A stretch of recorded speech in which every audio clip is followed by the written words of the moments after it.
Welcome everybody to the Latin Nerds Network. My name is Jose and this is my review for Matrix Resurrections, a highly anticipated movie.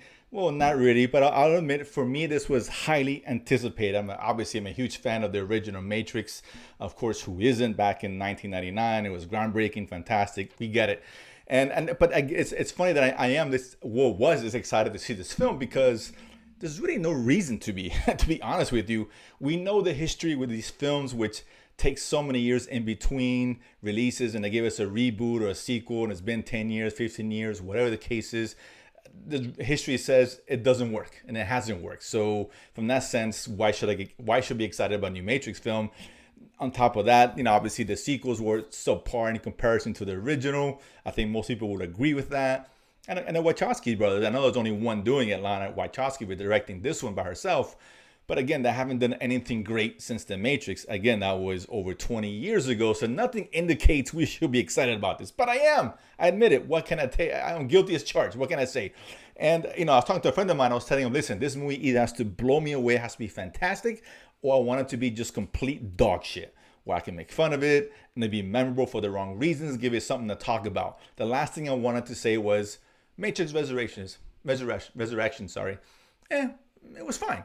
So after coming out of the movie, I can honestly say, it was fine. No, it was better than fine. I'm disappointed because it wasn't one of the two extremes, and that's fine. I'll take that bias out of it. Looking at it objectively, ultimately, I thought this was a successful but uneven sequel to, of course, The Matrix. And it's funny because the things I thought I was gonna like about the film, what I expected to be good, weren't, and what I thought was gonna be a hot mess was not. And specifically, I'm talking about, let's start with the action first, right? Because listen, the action's always been great. It was fantastic in the original, and despite what you might think of the sequels, right? There's no question the action and the sequences, the set pieces there were fantastic. And Reloaded, the Burley fight was great. The Chateau fight was phenomenal.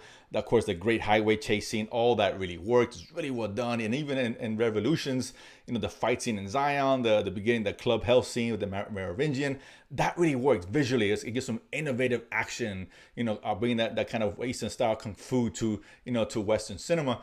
All that really worked.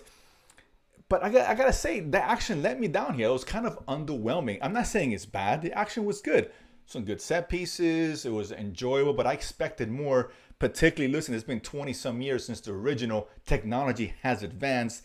I just expected and wanted more out of it from at least that sense. When I'm thinking, if nothing else, we're gonna see some cool shit, some memorable scenes, and we didn't get that. The third act is great. Not great. It's really good. Some really cool stuff in there. And like I said, overall, the action is fine. There's some cool fight scenes, but nothing to the effect that we got in the originals and in the trilogy at all. So that was kind of a letdown. Not bad, but again, disappointing. I'll say that.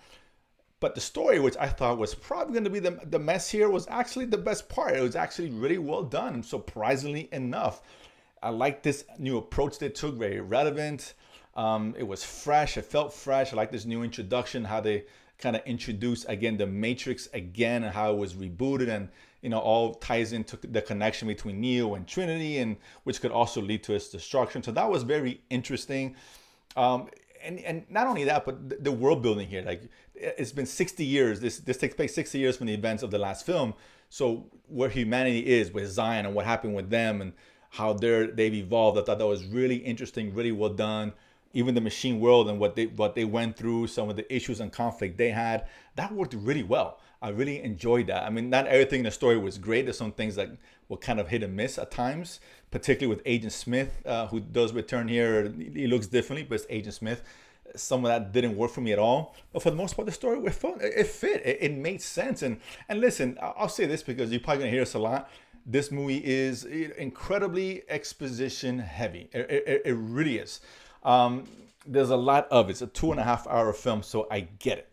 But the difference between this exposition and what we saw, particularly in the sequels, is that the exposition here actually led us somewhere. Right? It gave the audience an idea of what was going on. It painted the picture it needed to. It was a bit much, But still, when in the sequels, there was a lot of double talk and philosophizing stuff that just kind of spun its own wheels. And we're here to do what we're here to do. That's great. What are you here to do? And that nothing was really clear. And that was one of the biggest issues with those films. So if you're gonna bog us down with the exposition, at least make it, good exposition, right? And I thought this one kind of hit the mark with that. Although it's a lot, and it could have trimmed down 10, 15 minutes. Admittedly, it still worked. And again, what they gave us was really cool. And there's not a lot of great characters, but it's good to see obviously Neo and Trinity and Reese and Moss together. The chemistry is really good. A couple new characters, and specifically with Neil Patrick Harris, I thought that really worked a lot. I liked him. He brought a lot of energy. He's the new kind of architect of the Matrix, if you will. That stuff worked. Again, kind of a mixed bag. I think I can see what people are going to hate this film. I can see what people might even love this film. But if you're a fan of The Matrix, I think you're going to be pleased with what you get. It's not going to blow you away. It didn't blow me away anyway. And it may you, and that's fine. Hope it does. But at the same time, it's not hot garbage. This is not a bad film. It's a worthy sequel and follow-up and a fresh take on this new world that they created, right? And this Matrix and how it's presented. I like that. It's like very relevant, particularly if you're a gamer. You're going to find some cool stuff in there in regards to that. So that really worked. Again, not one's going to blow you away, but I think it's worth watching. If you like the sequels, you're definitely going to like this. I guarantee you that. If you didn't like the sequels, you still may like this, because I think this one, from a story standpoint, although visually, from an action set piece standpoint, yeah, not as strong, but a much stronger story. And I kind of like that. Again, not everything works in the story. Some things that I can nitpick on and bring up, but I want to get spoilery with that. And looking at just the overall sense of it, it worked. It worked for me anyway. It worked for some of the audience. You can tell some of the audience, I can hear them talking afterwards, they kind of enjoyed it. So that's a good sign. As divisive as I think this movie is going to be, I think generally it's going to be much better received than the sequels were. And I get it, the bar is really low with that. I understand that. But what, you want something that's worse than those sequels? Probably not. So it's an improvement. So that's a good thing. And I definitely recommend you guys go to the theater and watch it. This deserves a big screen, of course, the take on it. Why wouldn't it?